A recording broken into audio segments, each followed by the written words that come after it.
bringing you news and information from around the Pacific Command. This is your AFN Pacific Report. Thanks for joining us on this edition of AFN Pacific Report. I'm Senior Airman Therese Garnier. The commander of U.S. Army Pacific made what he described as his final appearance before the Pentagon press on Monday.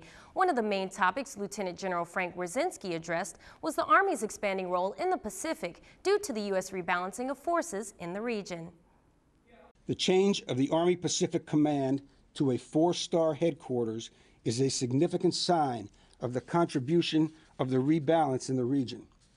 It's been 40 years since a four-star Army general has been in command.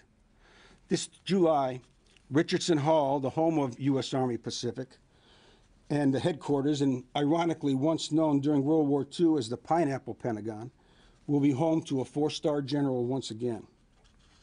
This year, we welcomed the first Allied general officer into our command as the Deputy Commanding General for Operations. Major General Rick Burr from the Australian Army is the first Allied general to hold this position in the PACOM area of operations.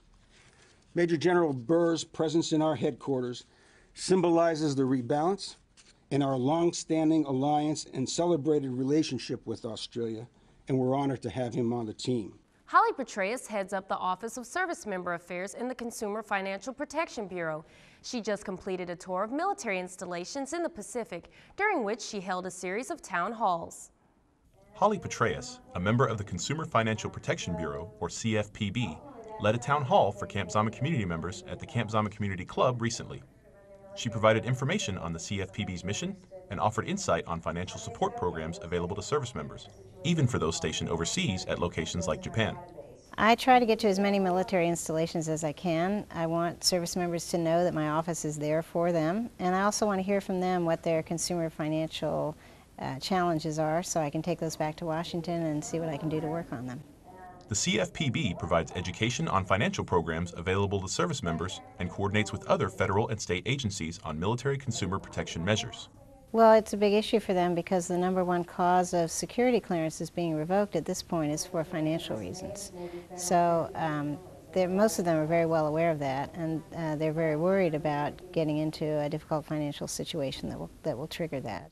During a question and answer session, service members asked Petraeus for advice about common financial woes such as mortgage payments, student loans, and many others. She addressed issues about mortgages and people that are having to struggle with their homes, that they have to try to sell their homes in such a depressed market, and she gave us good information about those things that are in place to help people like that. That's good to know. Reporting for U.S. Army Garrison Japan, this is Dustin Perry. After what was a very long flight across the Pacific Ocean, a Navy strike fighter squadron in Japan has taken delivery of 13 brand new FA-18 Super Hornets. Strike Fighter Squadron 27 returns to Japan with 13 new FA-18E Super Hornets. You can compare it to receiving a brand new car right off the assembly line. In order to land this supersonic deal, they first had to return their old jets to the west coast of the United States.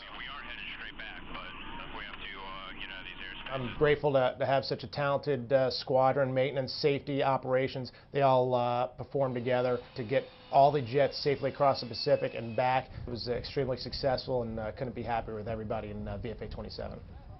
After more than a month of training and flying more than 12,000 miles round trip across the Pacific, members of